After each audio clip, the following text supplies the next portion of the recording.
মাঝরাতে যদি এমন একটা কবরের সামনে দাঁড়াতে হয় যেটার ভেতর থেকে কেউ বারবার আপনার নাম ধরে ডাকছে, আপনি কি পালাবেন নাকি কৌতূহল নিয়ে কাছে যাবেন? অনেকেই বলে মৃত মানুষ কখনো ফিরে আসে না, কিন্তু সেদিন রাতে আমি নিজের চোখে এমন কিছু দেখেছিলাম যেটা আজও কাউকে পুরোপুরি বলতে পারিনি। কারণ আমি জানি যে রাতের কথা আজ বলতে যাচ্ছি, সেই রাতের সাক্ষী হওয়ার কথা ছিল না কোনো জীবিত মানুষের। শেষ পর্যন্ত গল্পটা শুনুন, কারণ শেষের সত্যিটা আপনার ঘুম কেড়ে নিতে পারে। আসসালামু আলাইকুম, স্বাগতম আপনাদের প্রিয় চ্যানেল হরর বাংলাতে। আজকের গল্পের নাম কবরস্থানের সেই রাত। আলো নিভিয়ে হেডফোন কানে দিয়ে মনোযোগ দিয়ে শুনুন, কারণ আজকের গল্পটি শুধু ভয়ের নয়, এমন এক রাতের গল্প যেখান থেকে ফিরে এসেও একজন মানুষ আর আগের মতো থাকতে পারেনি। সেদিন সন্ধ্যা থেকেই আকাশটা অস্বাভাবিক লাগছিল। না ঝড় হচ্ছিল না, বৃষ্টি হচ্ছিল না, তবুও বাতাসে একটা অদ্ভুত ভারী গন্ধ ভাসছিল। যেন ভেজা মাটি, শুকনো পাতা আর পুরনো কবরের স্যাঁতসেঁতে গন্ধ একসঙ্গে মিশে পুরো পরিবেশটাকে নিঃশ্বাসরুদ্ধ করে তুলেছে। আমি তখন বাড়ি ফিরছিলাম। রাত হয়ে গিয়েছিল, চারপাশে মানুষজন নেই বললেই চলে। দূরে কোথাও একটা কুকুর হঠাৎ করে ডেকে উঠল, তারপর আবার সবকিছু নিস্তব্ধ। হাঁটতে হাঁটতে হঠাৎ খেয়াল করলাম আমার পেছনে কারো পায়ের শব্দ। টুপ টুপ টুপ। আমি থেমে গেলাম। পায়ের শব্দ থেমে গেল। আবার হাঁটতে শুরু করলাম। আবার সে একই শব্দ। এবার ঘুরে তাকালাম। কেউ নেই, রাস্তা ফাঁকা, শুধু বাতাসে শুকনো পাতার শব্দ। নিজেকে বোঝালাম ভয় পাওয়ার কিছু নেই, হয়তো নিজেরই শব্দ। কিন্তু বুকের ভেতর অজানা একটা অস্বস্তি জমে উঠছিল। আরও কিছু দূর যাওয়ার পর সামনে একটা পুরনো কবরস্থান চোখে পড়ল। ছোটবেলা থেকে শুনে আসছি রাতের পরে এই কবরস্থানের পাশ দিয়ে কেউ একা যায় না। লোকজন নাকি বলতো এখানে রাত 12টার পর কবরের মাটি নড়ে ওঠে।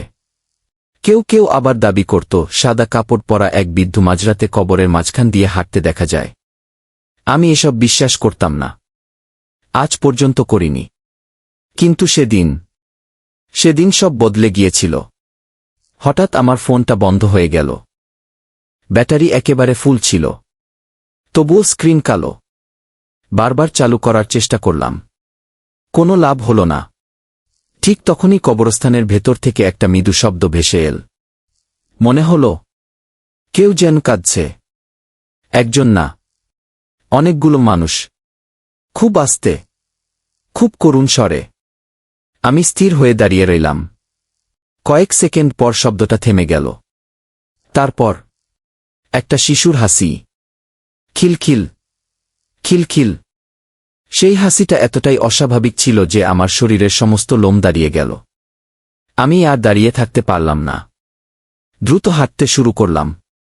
ঠিক তখনই পেছন থেকে খুব পরিষ্কার একটা কণ্ঠস্বর, এই যে, দাঁড়াও। আমি জমে গেলাম। কণ্ঠস্বরটা খুব কাছে। মনে হলো আমার কানের পাশ থেকেই কেউ বলল। ধীরে ধীরে ঘুরে তাকালাম। কেউ নেই, কিন্তু কবরস্থানের ভাঙা গেটটা, যেটা এতক্ষণ বন্ধ ছিল, সেটা এখন অল্প ফাঁক হয়ে আছে। আর ভেতর থেকে যেন কেউ তাকিয়ে আছে। দেখা যাচ্ছে না, কিন্তু অনুভব করা যাচ্ছে। আমার মনে হচ্ছিল যদি এখন দৌড় না দিই তাহলে আর কোনোদিন বাড়ি ফিরতে পারব না। ঠিক তখনই ভেতর থেকে আবার সেই কণ্ঠস্বর, ভয় পেও না, আমি একা। আমার বুকের ধুকপুকানি এত জোরে হচ্ছিল যে মনে হচ্ছিল শব্দটা বাইরে থেকেও শোনা যাচ্ছে। আমি নিজেকে বোঝাতে লাগলাম সবই মনের ভুল, কিন্তু পা যেন নিজের ইচ্ছায় গেটের দিকে এগিয়ে যাচ্ছিল। 1 পা, 2 পা, 3 পা। গেটের সামনে পৌঁছাতেই বরফঠান্ডা বাতাস আমার মুখে এসে লাগল। গেটটা কোনো শব্দ ছাড়াই আরও একটু খুলে গেল। ভেতরে সারি সারি কবর, কিছু নতুন, কিছু এত পুরনো যে লেখা পর্যন্ত মুছে গেছে। চাঁদের আলো মেঘের আড়াল থেকে বেরিয়ে আসতেই একটা কবরের উপর দাঁড়িয়ে থাকা কালো ছায়ামূর্তিটাকে দেখতে পেলাম। সে নড়ছে না, শুধু দাঁড়িয়ে আছে। আমি চোখের পলক ফেললাম। ছায়াটা নেই, হাওয়ায় মিলিয়ে গেছে। নিজেকে শক্ত করে ভেতরে ঢুকলাম। মনে হচ্ছিল কেউ আমার প্রতিটি পদক্ষেপ গুনছে। চারপাশে এমন নীরবতা যেন পৃথিবীতে আমি ছাড়া আর কোনো জীবিত মানুষ নেই। হঠাৎ ডান পাশের একটা কবরের মাটি খুব আস্তে নড়ে উঠল। আমি নিঃশ্বাস বন্ধ করে তাকিয়ে রইলাম। মাটি আবার নড়ল। প্রথমে মনে হল হয়তো কোনো ইঁদুর কিংবা অন্য কোনো ছোট প্রাণী নিচে গর্ত করেছে, কিন্তু পরের মুহূর্তেই কবরের উপর জমে থাকা শুকনো মাটি ধীরে ধীরে ফেটে দুই পাশে সরে যেতে লাগল। আমার বুকের ভেতর ধুকপুক শব্দটা এত জোরে হচ্ছিল যে মনে হচ্ছিল পুরো কবরস্থান শুনতে পাচ্ছে। আমি এক পা পিছিয়ে এলাম। ঠিক তখনই খস খস মাটির ভেতর থেকে একটা শুকনো হাতের মতো কিছু একটা বেরিয়ে এল। হাতটা অস্বাভাবিক রকম লম্বা, আঙুলগুলো চিকেন, নখগুলো কালো। আমি আর নিজেকে সামলাতে পারলাম না। দৌড় দিতে যাব এমন সময় পেছন থেকে কাপা গলায় কেউ বলল, পালাবেন না ঘি। আমি ঘুরে দাঁড়ালাম। একজন বৃদ্ধ, সাদা পাঞ্জাবি, কাঁধে পুরনো একটা চাদর, হাতে কেরোসিনের লণ্ঠন, মুখ ভর্তি সাদা দাড়ি, চোখ দুটো অদ্ভুত শান্ত। তিনি ধীরে ধীরে আমার দিকে এগিয়ে এসে বললেন, যা দেখলেন সবকিছু চোখকে বিশ্বাস করে বুঝতে যাবেন না। এই জায়গা রাত মানুষকে ভুল জিনিসও দেখায় গুই। আমি কাপা গলায় বললাম, ওই কবর। বৃদ্ধ লণ্ঠনের আলো কবরটার দিকে ধরলেন। আমি তাকিয়ে হতবাক। যেখানে একটু আগেও হাত বের হচ্ছিল সেখানে এখন কিছুই নেই। মাটি একেবারে সমান, যেন কিছুই ঘটেনি। আমি নিজের চোখকেই বিশ্বাস করতে পারছিলাম না। বৃদ্ধ মৃদু হেসে বললেন, এই কারণেই তো বলি রাতের পর কেউ এখানে আসে না গি। আমি জিজ্ঞেস করলাম, আপনি কে? তিনি একটু থেমে বললেন, অনেক বছর ধরে এই কবরগুলোর দেখাশোনা করি গি। কথাটা বললেও তার কণ্ঠে এমন একটা ভার ছিল যেন তিনি শুধু কবর নয়, অনেক পুরনো স্মৃতিরও পাহারা দেন। বাতাস আবার ঠান্ডা হয়ে উঠল। দূরে কোথাও পেঁচার ডাক। তারপর আবার নীরবতা। বৃদ্ধ বললেন, আপনি যদি বাড়ি ফিরতে চান আমার সঙ্গে থাকুন। কোনো শব্দ শুনলেও সাড়া দেবেন না। কেউ আপনার নাম ধরে ডাকলেও না গি। আমি অবাক হয়ে বললাম, আমার নাম তো আপনি জানেন না।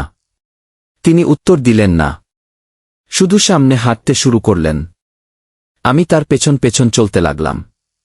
লণ্ঠনের হলুদ আলো সারি সারি কবর যেন এক একটা নীরব মানুষের মতো দাঁড়িয়ে আছে। হঠাৎ আমার বাঁ পাশ থেকে স্পষ্ট একটা গলা ভেসে এল, এই। আমি চমকে তাকাতে যাচ্ছিলাম। বৃদ্ধ সঙ্গে সঙ্গে বললেন, তাকাবেন না। আমি চোখ বন্ধ করে হাঁটতে লাগলাম। কিন্তু গলাটা এবার আরও পরিচিত হয়ে উঠল। এটা তো আমার ছোটবেলার এক বন্ধুর গলা। সে বহু বছর আগে মারা গিয়েছিল। অসম্ভব। আবার ডাক, একদম আগের মতো করেই। শোন, আমাকে চিনতে পারছিস না? আমার পা থেমে যেতে চাইছিল। মনের ভেতর কৌতূহল আর ভয় যুদ্ধ করছে। বৃদ্ধ এবার কঠিন গলায় বললেন, যারা চলে গেছে তারা যদি ফিরেও আসে সবসময় তাদের অনুসরণ করা ভালো নয়। সামনে তাকিয়ে হাঁটুন গি। আমি দাঁতে দাঁত চেপে সামনে তাকালাম। কয়েক কদম এগোতেই হঠাৎ লণ্ঠনের আলো নিভে গেল। চারদিকে ঘন অন্ধকার, এমন অন্ধকার যেখানে নিজের হাতও দেখা যায় না। তারপর একটা ঠান্ডা নিঃশ্বাস আমার ঘাড় ছুঁয়ে গেল। এত কাছে, যেন কেউ আমার কানের পাশে মুখ এনে ফিসফিস করে বলল, এত কষ্ট করে এসেছ, এখন কি আমাদের না দেখেই চলে যাবে? আমার সারা শরীর জমে গেল। ধীরে ধীরে, খুব ধীরে, পেছন থেকে যেন একসঙ্গে অনেকগুলো পায়ের শব্দ এগিয়ে আসতে লাগল। খস খস খস। আমি বুঝতে পারছিলাম আমি আর বৃদ্ধ, আমরা আর একা নই।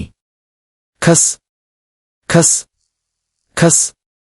শব্দগুলো ধীরে ধীরে কাছে আসছিল। আমি নিঃশ্বাস বন্ধ করে দাঁড়িয়ে আছি। বুকের ভেতর হৃৎপিণ্ডটা এমনভাবে কাঁপছে যেন এখনই বুক ফুটে বেরিয়ে আসবে। অন্ধকারে বৃদ্ধের কণ্ঠ শোনা গেল, চোখ বন্ধ করবেন না, আবার পেছনেও তাকাবেন না ঘি। আমি কাঁপা গলায় বললাম, কিন্তু ওরা কারা? বৃদ্ধ কোনো উত্তর দিলেন না। হঠাৎ তার লণ্ঠনটা আবার জ্বলে উঠল। এক ঝলক হলুদ আলো চারদিকে ছড়িয়ে পড়তেই আমার বুকের ভেতরটা হিম হয়ে গেল। আমরা যেখানে দাঁড়িয়েছিলাম তার চারপাশে অসংখ্য পুরনো কবর, কিন্তু সব কবরের উপর তাজা ভেজা পায়ের ছাপ। মনে হচ্ছিল একটু আগেই কেউ কবরের ভেতর থেকে উঠে এসে হাঁটাহাঁটি করেছে। আমি নিচের দিকে তাকিয়ে বুঝলাম আরেক জোড়া পায়ের ছাপ আমাদের দিকেই এগিয়ে এসেছে। কিন্তু আশ্চর্যের বিষয়, ফিরে যাওয়ার কোনো ছাপ নেই। যেই এসেছে সে এখনও আমাদের খুব কাছেই দাঁড়িয়ে আছে। বাতাস থেমে গেল, পোকামাকড়ের শব্দ থেমে গেল, সবকিছু অস্বাভাবিক নিস্তব্ধ। ঠিক তখনই একটা শিশুর হাসি, খিলখিল খিলখিল। আমি শব্দের দিকে তাকাতে গিয়েও নিজেকে সামলে নিলাম। বৃদ্ধ ধীরে ধীরে বললেন, যা শুনছেন সব সত্যি নয়, আবার সব মিথ্যেও নয়। এই রাত মানুষের মনকে পরীক্ষা করে কি। তিনি কথাটা শেষ করতেই হঠাৎ লণ্ঠনের আলো কাঁপতে শুরু করল। একবার জ্বলছে, একবার নিভছে। প্রতিবার আলো নিভে যাওয়ার ফাঁকে মনে হচ্ছিল কবরগুলোর মাঝখানে কেউ দাঁড়িয়ে আছে। আলো জ্বলে উঠলেই আবার কেউ নেই। আমার গলা শুকিয়ে কাঠ। আমি বললাম, আমরা এখান থেকে বের হব কিভাবে? বৃদ্ধ ধীরে মাথা তুললেন। তারপর এমনভাবে সামনে তাকালেন যেন বহুদিনের পরিচিত কাউকে দেখছেন। আমি তার দৃষ্টির অনুসরণ করে তাকালাম। দূরে একটি বিশাল শুকনো গাছের নিচে একজন দাঁড়িয়ে আছে। সাদা কাপড়, মাথা নিচু, চুল মুখ ঢেকে রেখেছে। সে নড়ছে না, শুধু দাঁড়িয়ে আছে। আমি চোখ সরাতে পারছিলাম না। হঠাৎ সে খুব ধীরে মাথা তুলল। চুলের ফাঁক দিয়ে দুটি অস্বাভাবিক ফ্যাকাশে চোখ যেন অন্ধকার ভেদ করে আমার দিকে তাকাল। তারপর এক পা, দুই পা। সে আমাদের দিকে হাঁটতে শুরু করল, কিন্তু তার পা মাটিতে পড়ছে না। সে যেন মাটির ঠিক ওপরে ভেসে এগিয়ে আসছে। আমার হাঁটু কাঁপতে লাগল। আমি দৌড় দিতে উদ্যত হলাম। বৃদ্ধ আমার হাত শক্ত করে চেপে ধরলেন। না। কিন্তু ঠিক সেই মুহূর্তে লণ্ঠনের কাচটা হঠাৎ বিকট শব্দে ফেটে গেল। চারদিকে আবার অন্ধকার। একই সঙ্গে চারপাশ থেকে ভেসে এল অসংখ্য ফিসফিসানি। কেউ খুব কাছে এসে বলছে, থাকো উই।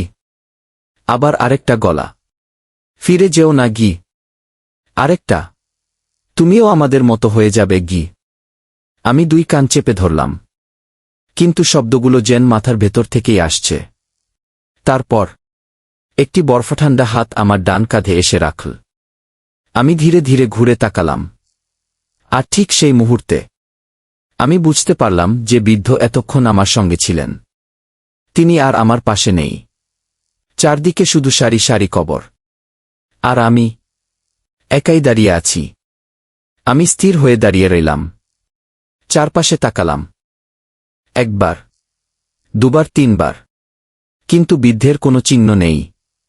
মনে হচ্ছিল তিনি যেন কোনোদিনই এখানে ছিলেন না। কাঁধের ওপর রাখা বরফঠান্ডা হাতটা ধীরে ধীরে চাপ বাড়াতে লাগল।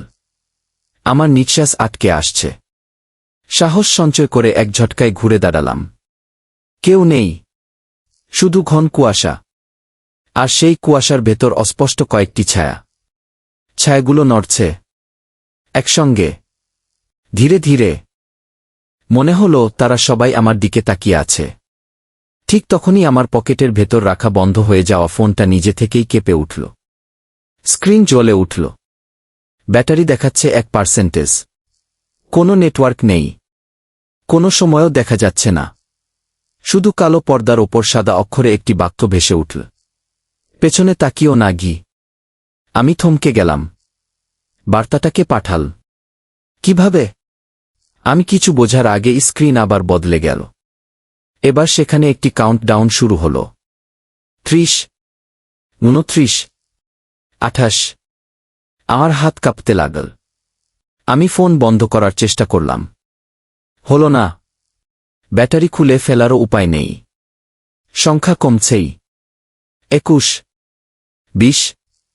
ঠিক তখনই আমার পেছন থেকে খুব ধীরে ভেসে এল একটা দীর্ঘশ্বাস। তারপর একটি পরিচিত গলা। এমন একজনের গলা যাকে আমি বহু বছর আগে শেষবার শুনেছিলাম। গলাটা বলল, তুই কি আমাকে চিনতে পারছিস না? আমার বুকের ভেতরটা মোচ দিয়ে উঠল। এই গলা অসম্ভব। আমি নিজের মনকে বোঝাতে লাগলাম, এটা কেবল ভয়। ভয়ের মধ্যেই মানুষ অনেক সময় পরিচিত শব্দ শুনতে পায়। কিন্তু সেই কণ্ঠ আবার বলল, একবার শুধু ফিরে তাকাও। ফোনের স্ক্রিনে তখন 10:09 হঠাৎ সামনের কুয়াশার ভেতর থেকে সেই বৃদ্ধ আবার বেরিয়ে এলেন। তার মুখে আগের শান্ত ভাব নেই, কণ্ঠে তাড়াহুড়ো। দৌড়ান। আমি আর কিছু না ভেবে তার সঙ্গে দৌড়াতে শুরু করলাম। কবরের মাঝে সরু পথ ধরে আমরা ছুটছি।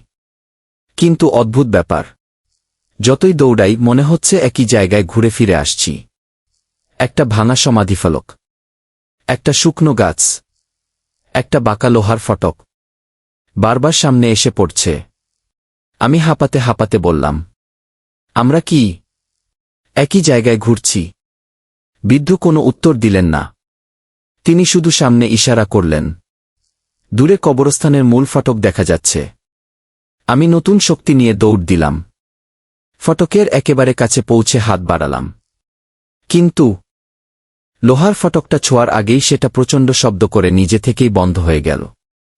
থাম। শব্দটা এত জোরে হলো যে চারপাশের নীরবতা ভেঙে টুকরো টুকরো হয়ে গেল। তারপর একসঙ্গে অসংখ্য কাক উড়ে গেল মাথার ওপর দিয়ে। ডানার শব্দে আকাশ যেন কালো হয়ে উঠল। বৃদ্ধ ধীরে ধীরে বললেন, মনে হচ্ছে আজ রাত আমাদের সহজে যেতে দেবে না। আমি তার দিকে তাকাতে গিয়ে থমকে গেলাম। লণ্ঠনের ম্লান আলো প্রথমবার স্পষ্ট দেখতে পেলাম। বৃদ্ধের পায়ের নিচে কোনো ছায়া নেই, আর তার পা মাটির ঠিক একটু ওপরে ভাসছে। আমার শরীরের রক্ত যেন মুহূর্তেই ঠান্ডা হয়ে গেল। আমি ফিসফিস করে বললাম, আপনি আসলে কে? বৃদ্ধ আমার দিকে তাকালেন। তারপর ধীরে ধীরে এমন একটি কথা বললেন যা শুনে আমার পৃথিবীটাই বদলে গেল।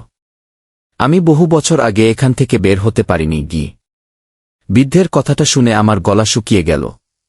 আমি কয়েক কদম পিছিয়ে এলাম। আপনি কি বললেন? বৃদ্ধ মৃদু হেসে লণ্ঠনটা মাটির দিকে নামিয়ে ধরলেন। হলুদ আলো তার মুখটা আরও ক্লান্ত, আরও বিষণ্ণ লাগছিল। অনেক বছর আগে আমিও তোমার মতোই এক রাতে এখানে ঢুকেছিলাম। ভাবছিলাম সবকিছুই গুজব। ভোর হলে বাড়ি ফিরে যাব। তিনি এক মুহূর্ত থামলেন। কিন্তু ভোর হল। আমি আর ফিরতে পারলাম না। আমার বুকের ভেতর বরফ জমে গেল। আমি অবিশ্বাস নিয়ে বললাম, তাহলে আপনি? বৃদ্ধ শান্ত গলায় বললেন, আমাকে মানুষ হিসেবে নয়, এক অসমাপ্ত অপেক্ষা হিসেবে ভাবতে পারো কি? ঠিক তখনই বাতাসের দিক বদলে গেল। কুয়াশা ঘূর্ণির মতো ঘুরতে শুরু করল। দূরের কবরগুলো একে একে আড়াল হয়ে গেল। মনে হচ্ছিল পুরো কবরস্থানটা যেন ধীরে ধীরে বদলে যাচ্ছে। আমি চোখ কচলে আবার তাকালাম। যেখানে কিছুক্ষণ আগে পুরনো কবর ছিল, সেখানে এখন নতুন নতুন কবরের সারি। আবার পলক ফেলতেই সব আগের মতো। বাস্তব আর অবাস্তব যেন একে অপরের সঙ্গে মিশে যাচ্ছে। হঠাৎ ঠক ঠক ঠক, লোহার উপর ধাতব আঘাতের শব্দ। আমরা দুজনেই শব্দের দিকে তাকালাম। কবরস্থানের এক কোণে একটা পুরনো লোহার ফটক। ভেতর থেকে কেউ ধীরে ধীরে সেটায় আঘাত করছে। একবার, দুবার, তিনবার। তারপর একটা গলা, খুব কর্কশ, খুব ক্লান্ত। দরজাটা খুলে দাও। আমি অনিচ্ছা সত্ত্বেও এক পা এগোতেই বৃদ্ধ আমার সামনে দাঁড়িয়ে গেলেন। না। কেন? সব ডাকে সাড়া দিতে নেই। কিন্তু গলাটা এবার কেঁদে উঠল। অনেক বছর ধরে আটকে আছি, শুধু একবার দরজা খুলে দাও। কণ্ঠে এমন অসহায়তা ছিল যে আমার বুক কেঁপে উঠল। আমি আবারও এগোতে চাইলে বৃদ্ধ শক্ত গলায় বললেন, দয়া আর কৌতূহলের মাঝখানে খুব সূক্ষ্ম একটা পার্থক্য আছে। রাত সেই পার্থক্য ভুলিয়ে দেয়া। আমি থেমে গেলাম। ঠিক সেই মুহূর্তে ফটকের আঘাতের শব্দ হঠাৎ থেমে গেল। নিস্তব্ধতা। তারপর ধীরে ধীরে ফটকের নিচ দিয়ে একটা কালো ছায়া বেরিয়ে এল। কিন্তু সেটা মানুষের ছায়া নয়। 4 হাত পায়ে ভর দিয়ে এগোচ্ছে, অস্বাভাবিক দ্রুত। লণ্ঠনের আলো পড়তেই ছায়াটা এক মুহূর্তে কবরের আড়ালে মিলিয়ে গেল। আমি আতঙ্কে চারদিকে তাকাতে লাগলাম। কোথায় গেল? কোথাও নেই। বৃদ্ধ খুব আস্তে বললেন, এখন আর দৌড়ে লাভ নেই। ও আমাদের দেখে ফেলেছে গি। আমার হাত পা ঠান্ডা হয়ে গেল। ও কে? বৃদ্ধ উত্তর দিলেন না, বরং লণ্ঠনের আলোটা আমার মুখের দিকে তুলে ধরে জিজ্ঞেস করলেন, তোমার কি মনে আছে আজ এখানে ঢোকার আগে তুমি কাকে সবচেয়ে বেশি মনে করছিলে? প্রশ্নটা শুনে আমি অবাক হলাম। আমি উত্তর দিতে গিয়েও থেমে গেলাম। কারণ সত্যি, এখানে ঢোকার আগে আমি একজন খুব কাছের মানুষের কথা ভাবছিলাম, যে বহু বছর আগে এই পৃথিবী ছেড়ে চলে গেছে। আমি কোনো কথা বলিনি, কিন্তু বৃদ্ধ যেন আমার উত্তর বুঝে ফেললেন। তিনি ধীরে মাথা নাড়লেন। এই রাত মানুষের সবচেয়ে গভীর স্মৃতিগুলোকে জাগিয়ে তোলে। তাই যা দেখছো তার সবকিছু বিশ্বাসও করা যাবে না, আবার একেবারে উড়িয়েও দেওয়া যাবে না গি। হঠাৎ আমার ফোনটা আবার কেঁপে উঠল। স্ক্রিনে এবার কোনো লেখা নয়, একটা ছবি, অন্ধকারে তোলা ঝাপসা ছবি। আমি আর বৃদ্ধ দাঁড়িয়ে আছি। ছবিটা যেন ঠিক এই মুহূর্তেই তোলা হয়েছে। কিন্তু ছবিতে আমাদের পেছনে আরও একজন দাঁড়িয়ে আছে। খুব লম্বা, মুখ দেখা যাচ্ছে না। সে নিঃশব্দে আমাদের দিকে তাকিয়ে আছে। আমি ভয়ে ধীরে ধীরে মাথা তুললাম, আর অনুভব করলাম আমাদের ঠিক পেছনে কেউ একজন নিঃশ্বাস ফেলছে। আমাদের ঠিক পেছনে কেউ একজন নিঃশ্বাস ফেলছে। গরম নয়, বরফের মতো ঠান্ডা। আমি ধীরে ধীরে চোখ বন্ধ করলাম। বুকের ভেতর শুধু একটাই প্রার্থনা, যাই হোক পেছনে তাকাব না। ঠিক তখনই বৃদ্ধের কণ্ঠ ভেসে এল, এখন সামনে হাঁটো, একবারও পেছনে তাকাবে না। যতই ডাকুক, যতই কান্না করুক, যতই পরিচিত গলায় কথা বলুক না ঘি। আমি মাথা নাড়লাম। 1 পা, 2 পা, 3 পা। হঠাৎ কবরস্থানের চারদিক থেকে একসঙ্গে অসংখ্য কণ্ঠ ভেসে উঠল। থেমে যাও উ, ফিরে তাকাও উ, তুমি একা নও উ। তারপর সেই পরিচিত কণ্ঠ, যে কণ্ঠ বহু বছর আগে চিরদিনের মতো হারিয়ে গিয়েছিল। আমি ফিরে এসেছি গু। আমার চোখে পানি চলে এল। পা যেন আর চলছিল না। ঠিক সেই মুহূর্তে বৃদ্ধ গর্জে উঠলেন, যে চলে গেছে তাকে স্মৃতিতে রাখো, কিন্তু স্মৃতির পেছনে হাঁটতে যেও না। কথাগুলো যেন আমার ভেতরের ঘোর ভেঙে দিল। আমি চোখ বন্ধ করেই দৌড়াতে শুরু করলাম। কতক্ষণ দৌড়েছি জানি না। হঠাৎ সামনে ঠান্ডা বাতাসের বদলে উষ্ণ একটা হাওয়া এসে মুখে লাগল। পাখির ডাক, দূরে মানুষের কথাবার্তার শব্দ। আমি ধীরে ধীরে চোখ খুললাম। আমি কবরস্থানের বাইরে দাঁড়িয়ে আছি। পূর্ব আকাশে ভোরের আলো ফুটছে। পেছনে তাকালাম। ভাঙা লোহার ফটকটা নিঃশব্দে দাঁড়িয়ে আছে। ভেতরে শুধু কুয়াশা। কেউ নেই। বৃদ্ধ না। আমি অনেকক্ষণ স্থির হয়ে দাঁড়িয়ে রইলাম। হঠাৎ মনে পড়ল ফোনটা। পকেট থেকে বের করে দেখি, এবার সব ঠিকঠাক। ব্যাটারি 92%। সময়ও চলছে। কিন্তু গ্যালারিতে ঢুকতেই আমার হাত কেঁপে উঠল। গত রাতের সেই ছবিটা এখনো আছে। ছবিতে আমি দাঁড়িয়ে আছি। আমার পেছনে সেই লম্বা ছায়ামূর্তিটাও আছে। কিন্তু বৃদ্ধ নেই। যেন তিনি কোনোদিনই আমার পাশে ছিলেন না। আমি কয়েকদিন পর সাহস করে দিনের আলোতে আবার কবরস্থানের সামনে গিয়েছিলাম। ভেতরে ঢুকিনি। শুধু বাইরে বসে থাকা এক বৃদ্ধ লোককে জিজ্ঞেস করেছিলাম, এখানে কি আগে একজন বয়স্ক মানুষ থাকতেন? হাতে লণ্ঠন নিয়ে রাত পাহারা দিতেন? লোকটা কিছুক্ষণ চুপ করে আমার দিকে তাকিয়ে রইল। তারপর ধীরে ধীরে বলল, অনেক বছর আগে একজন পাহারাদার ছিলেন। এক ঝড়ের রাতে তিনি নিখোঁজ হয়ে যান। তারপর আর কখনো তাকে পাওয়া যায়নি গি। আমি আর কোনো প্রশ্ন করিনি। চুপচাপ ফিরে এসেছিলাম। আজও মাঝরাতে কখনো কখনো ঘুম ভেঙে যায়। মনে হয় জানালার বাইরে কেউ দাঁড়িয়ে আছে, আর খুব ধীরে ফিসফিস করে বলছে, সেদিন তুমি ফিরে গিয়েছিলে, কিন্তু সবাই ফিরে যেতে পারে না গি। সেই রাতের পর আমি আর কখনো কোনো কবরস্থানের পাশ দিয়ে রাতের বেলা একা হাঁটি না। কারণ আমি জানি, কিছু জায়গায় অন্ধকারের থেকেও গভীর হয় মানুষের স্মৃতি। আর কখনো কখনো ভয় জন্মায় বাইরে নয়, নিজে ভেতরেই। কিন্তু গল্পটা এখানেই শেষ নয়। শোনা যায় প্রতি বছর একই রাতে ঠিক একই সময়ে সেই কবরস্থানের ভাঙা ফটকের সামনে একজন অপরিচিত মানুষকে দাঁড়িয়ে থাকতে দেখা যায়।